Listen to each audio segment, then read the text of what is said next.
হুজুরের আকারে দেখানো হবে অথবা রাসূলকে সরাসরি দেখানো হবে। বলা হবে মা কুনতা তাকুলু ফি হাযার রাজুল, এই লোকটি সম্পর্কে ধারণা কি?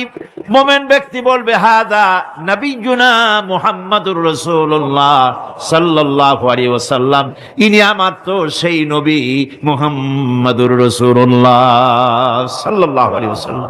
যে ব্যক্তি বিদ্রোহ করেছে এবং দুনিয়ার জীবনকে অগ্রাধিকার দিয়েছে তার জায়গা হচ্ছে জাহান্নাম। জোরে বলেন নাউজুবিল্লাহ।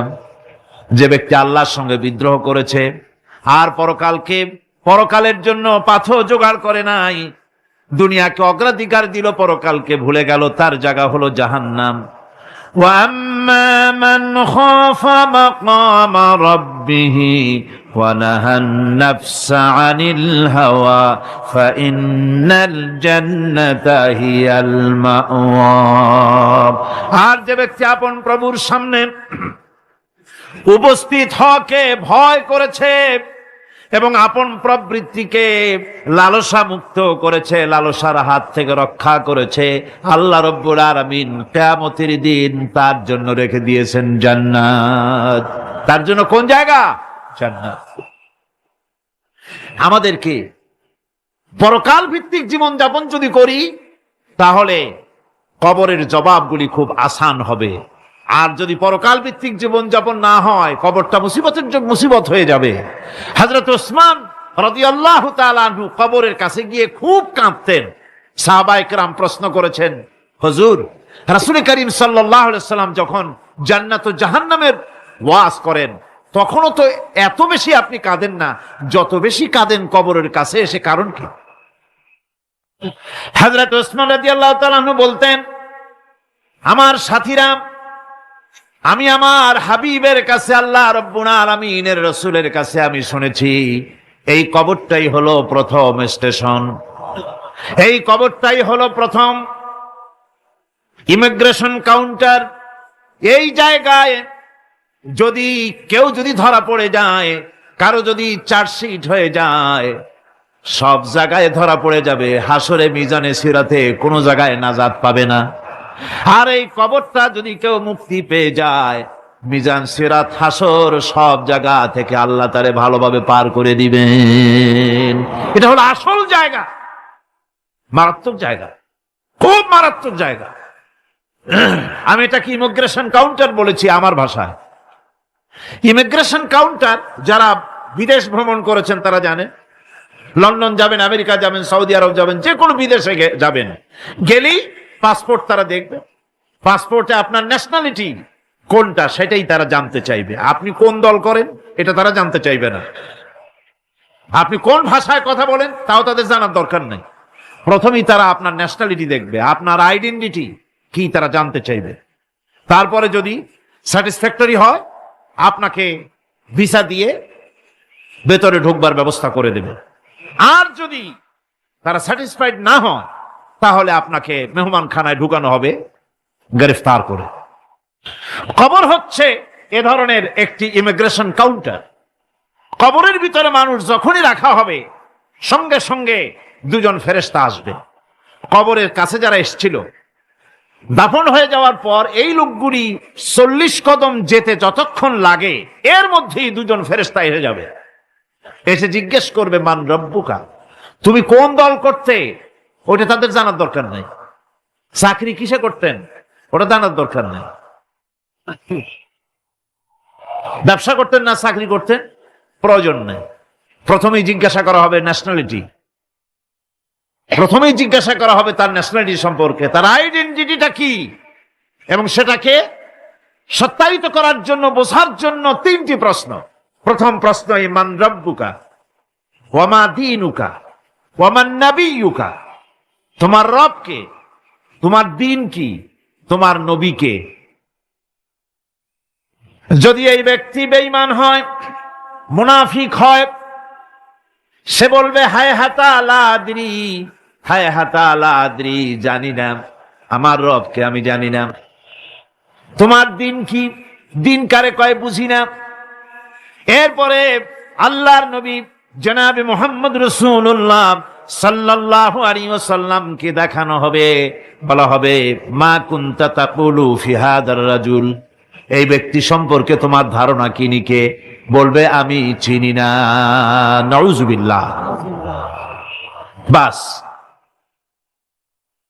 এরপরে তার যা হবার তাই শুরু হয়ে যাবে। আর যদি বান্দাটা মুমিন হয়, প্রশ্ন করা হবে মান রাব্বুকা, জবাব দেবে রব্বি আল্লাহ, আমার রব আল্লাহ রাব্বুল আলামিন।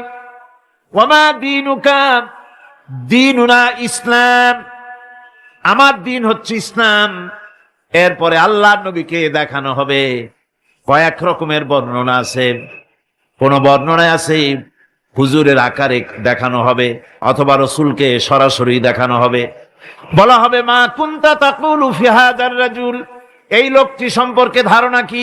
মুমিন ব্যক্তি বলবে হাদা নবিয়ুনা মুহাম্মাদুর রাসূলুল্লাহ সাল্লাল্লাহু আলাইহি ওয়াসাল্লাম, ইনি আমার তো সেই নবী মুহাম্মাদুর রাসূলুল্লাহ সাল্লাল্লাহু আলাইহি ওয়াসাল্লাম। আমরা যেন এই রকমের জবাব দিতে পারি, আল্লাহ কবুল করো। সকলে জোরে কোন আমিন। জবাব হয়ে যাওয়ার পর গায়ব থেকে আওয়াজ আসবে ফাফরিশু বিল জান্নাতি ওয়ালবিসু বিল জান্নাহ, ও আমার ফেরেশতারা, আমার এই বান্দাকে জান্নাতের পোশাক পরাইয়া দাও আর কবরটাকে জান্নাতের বিছানা বিছাইয়া দাও। জান্নাতের পোশাক পরাইয়া দাও, জান্নাতের বিছানা বিছাইয়া দাও। ইলা মাদ্দা বাসারিহি, তার চোখের দৃষ্টি যত দূর যায় কবরটা ততটা প্রশস্ত করে দাও। এরপর বেহেশতের পোশাক পরাইয়া, বেহেশতের বিছানা বিছায়া ফেরেশতা বলবে নম কানাউমুল উরুস, ঘুমিয়ে যাও। দুলামিয়া যেমন বাসর সজ্জায় নতুন বউ নিয়ে আরামে ঘুমায়, এরকম আরামে ঘুমায় যাও। ইলা ইয়াউমিল কিয়ামা, কিয়ামত পর্যন্ত ঘুমায় থাকো, আরামে ঘুমিয়ে থাকবে। এরপরে সিংগায় ফুৎকার হবে, সিংগার ফুৎকারের আওয়াজে তার ঘুম ভেঙে যাবে। বলবে ইয়া ওয়াইলানা মান বা'সানা মিন মারকাদিনা, হায় আফসোস, আমার এত আরামের ঘুম থেকে কে আমাকে জাগ্রত করলো, আমার ঘুমটারে নষ্ট করলো কে?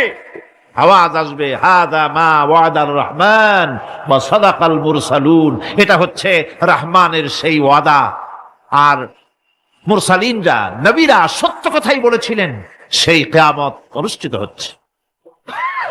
আমার বন্ধুগণ, সেজন্য এই দুনিয়ার মোহে পড়ে থাকলে পরে দুনিয়ায় যারা অগ্রাধিকার দিবে দুনিয়াকে পরকালের তুলনায়, জবাব দিতে পারবে না কবরের ভিতরে গিয়া। আর যারা পরকালকে অগ্রাধিকার দিবে, দুনিয়ার চাইতে পরকালকে বেশি অগ্রাধিকার দেবে, আর আল্লাহর ভয় কলিজার ভিতরে রাখবে, কবরের জবাব সঠিকভাবে দিতে পারবে, কিয়ামতের দিন আল্লাহ রাব্বুল আলামিন তাদের জন্য জান্নাত দান করবেন। জোরে বলেন আমিন। দুনিয়াটা হচ্ছে দুনিয়া যেখানে আমরা আছি। আমি আগেই বলেছি দুনিয়া হচ্ছে আদনা শব্দ থেকে এর উৎপত্তি হয়েছে, তুচ্ছ নিকৃষ্ট, এটার দাম নাই, এটার মূল্য নাই। হযরত ইবনে কাইয়িম রাহিমাহুল্লাহ নওয়ারাল্লাহু মারকাদাহু ওয়া জাআলাল জান্নাতা মাসওয়াহু, হযরত ইবনে কাইয়িম তিনি বলছেন, সুন্দর করে বলছেন দুনিয়া সম্পর্কে, মা মাদা ফিদ দুনিয়া আহলামুন ওয়া মা বাকিয়া মিনহা আমানি ওয়াল ওয়াক্তু বাইনাহুমা দায়ুন।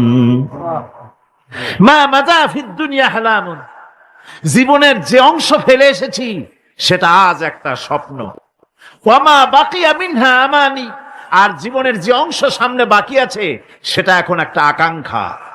ওয়াল ওয়াক্তু বাইনাহুমা দায়ুন, আর এর মাঝখান থেকে সময় সব চলে যাচ্ছে। কত বড় কথা চিন্তা করেছেন? জীবনের যে অংশ ফেলে এসেছি তা আজকে স্বপ্ন, তা আজ কি বলেন? স্বপ্ন। আর সামনে যা আছে সেটা আকাঙ্ক্ষা, আর মাঝখান থেকে সময় সব চলে যাচ্ছে। এরপরে তিনি বলছেন ওয়ামান ইয়াসহাবিদ দুনিয়া ইয়াকুন মিসলা কাবিদিন আলাল মাই খানাতুহু ফুরুজুল আসাবিঈ। দুনিয়াদারের অবস্থা হচ্ছে এই, কেউ যদি দুই হাতে পানি খামসায় ধরে, দুই হাতে কি ধরছে? বলেন, দুই হাতে পানি খামসায় ধরেছে, খুব মজবুত করে ধরেছে, 2 মুঠ পানি। বলেন থাকবে কতটুকু? কতটুকু থাকবে? 1 ফোঁটাও থাকবে না। কারণ তার আঙ্গুলের ফাঁক তার সাথে খেয়ানত করবে, আঙ্গুলের ফাঁক দিয়া পানিগুলি সব বেরিয়ে চলে যাবে। সুতরাং দুনিয়া যারা চায় তারা ঠিক পানি খামসায় ধরলে পানি যেমন হাতের ভেতর থেকে খেয়ানত করে চলে যায়, যারা দুনিয়া চায় দুনিয়াও তাদেরকে এভাবে ফাঁকি দিয়ে চলে যায়। তবুও দুনিয়ার মায়া মানুষের এত বেশি। আল্লাহর নবী বলেন, লাউ কানা লি ইবনি আদামা ওয়াদিম মিন যাহাবিন লাহাব্বা ইয়াকুনা লাহু সানিন। এই পৃথিবীতে যদি কাউকে একটা মাঠ ভরে যদি সোনা দেওয়া যায়, লোকটা বলবে রব্বুল আলামিন, আমি যদি আরেকটা মাঠ এরকম সোনা ভরা পেতাম। দ্বিতীয় আরেকটা মাঠ দেওয়া হলে আবার বলবে যদি তৃতীয় আরেকটা মাঠ সোনা ভরে যদি পেতাম। নবীজি বলেন, ওয়ালা ইয়ামলাউ জাওফু ইবনু আদামা ইল্লা তুরাব। মানুষের পেট 3.5 হাত মাটি ছাড়া, কবরের মাটি ছাড়া মানুষের পেট ভরবে না। আরো চাই, আরো চাই, চাওয়ার কোনো শেষ নাই। মানুষ এভাবে করে দুনিয়ার মহব্বতে এমনি পাগল হয়ে যায়, শুধু দুনিয়ার মহব্বত, পরকালকে বেমালুম ভুলে যায়। আমি কিন্তু এই কথা বুঝাতে চাই নাই যে পরকালের মহব্বতে, পরকালের ভয়তে বা পরকালের জন্য দুনিয়া আপনি বাজার ঘাট, বেচা কিনা, ব্যবসা বাণিজ্য সবকিছু ভুলে যান, না তা নয়। ভুল বোঝার কোনো কারণ নাই। পরকালকে অগ্রাধিকার দিতে হবে, মানে দুনিয়াটা চিরস্থায়ী জায়গা নয়। চিরস্থায়ী হচ্ছে কোনটা? আখিরাত। চিল্লা এখন কোনটা? সুতরাং এখানে যা করতে হবে, আখিরাতে জবাবদিহিমূলক জীবন যাপন করতে হবে। আপনি ব্যবসা করবেন, ওজনে কম দিতে পারবেন না। আপনি খাদ্যে ভেজাল দিতে পারবেন না, চুরি করতে পারবেন না, ডাকাতি করতে পারবেন না, জেনা করতে পারবেন না, বদমাশি করতে পারবেন না, মদ খেতে পারবেন না, সন্ত্রাসী হতে পারবেন না, হাইজাকার হতে পারবেন না, চাঁদাবাজ হতে পারবেন না, মুনাফাখোর হতে পারবেন না, আপনি চোরা কারবারি হতে পারবেন না, ঘুষখোর হতে পারবেন না, সুদখোর হতে পারবেন না। এই সব কাজ পরকালকে বিশ্বাস করলেই এ সমস্ত কাজ থেকে মানুষ বিরত থাকতে পারে। কথা ঠিক কিনা? এটাই হচ্ছে পথ। সুতরাং এই পৃথিবী থাকবে না, এটা কি চিরকাল থাকবে? না, এর একটা পরিসমাপ্তি ঘটবে। যেমন করে সারা বছর লেখাপড়া করার পর কলেজে, বিশ্ববিদ্যালয়, মাদ্রাসায়, হাই স্কুলে, সব জায়গায় সারা বছর লেখাপড়া করার পর যেমন পরীক্ষা দেওয়ার একটা দিন আসে, সারা বছর ব্যবসা করার পর হিসাব নিকাশ করার যেমন একটা সময় আসে,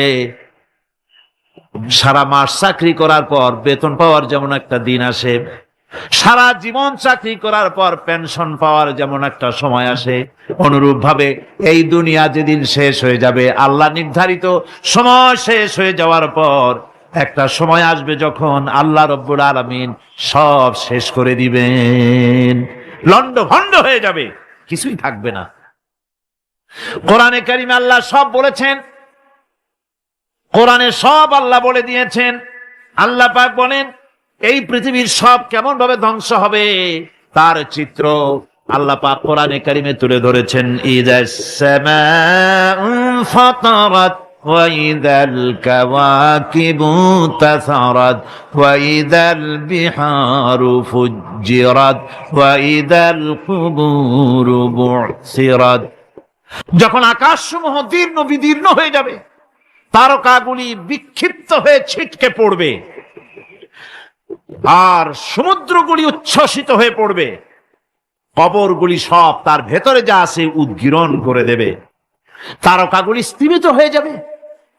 এরপরে সমস্ত আকাশগুলি সিজিল্লিল কুতুব, কিতাবের পৃষ্ঠার মতো একটার পরে একটা ঠাস ঠাস করে পড়তে থাকবে, চূর্ণ বিচূর্ণ হয়ে ভেঙে চুরে একাকার হয়ে যাবে। পাহাড়গুলিকে উড়িয়ে দেওয়া হবে, চন্দ্র এবং সূর্য একাকার হয়ে যাবে। আল্লাহ রাব্বুল আলামিন বলেন, ফাইদা বারিকাল বাসার ওয়া খাসাফাল কমার ওয়া জুমিআশ শামসু ওয়াল কমর। চক্ষু যখন বিস্ফারিত হয়ে যাবে, চাঁদ যখন তার আলো হারিয়ে ফেলবে, সূর্য যখন তার আলো হারিয়ে ফেলবে, চাঁদ আর সূর্য সব একাকার হয়ে যাবে, সেই সময়ের অবস্থাটা কি চিন্তা করো, মানুষ হয়রান হয়ে দৌড়াদৌড়ি করবে। ওয়াহুমিলাতিল আরদু ওয়াল জিবালু ফাদুক্কাতা দাক্কাতান ওয়াহিদা। জমিন এবং পাহাড়গুলির মধ্যে আল্লাহ রাব্বুল আলামিন সংঘর্ষ বাঁধিয়ে দিবেন। পাহাড়গুলি ভেঙে চুরে টুকরা টুকরা হয়ে যাবে। পাহাড়গুলি উঁচু করে জমিনের উপরে আছাড় মেরে আল্লাহ রাব্বুল আলামিন ভেঙে চুরে চুরমার করে দিবেন। সুবহানাল্লাহ। ওয়াতাকুনুল জিবালু কালইনিল মানফুস, পাহাড়গুলো পেঁজা ধোনা তুলার মতো করে উড়িয়ে দেওয়া হবে, পাহাড় উড়ে যাবে। সুবহানাল্লাহ পড়ো।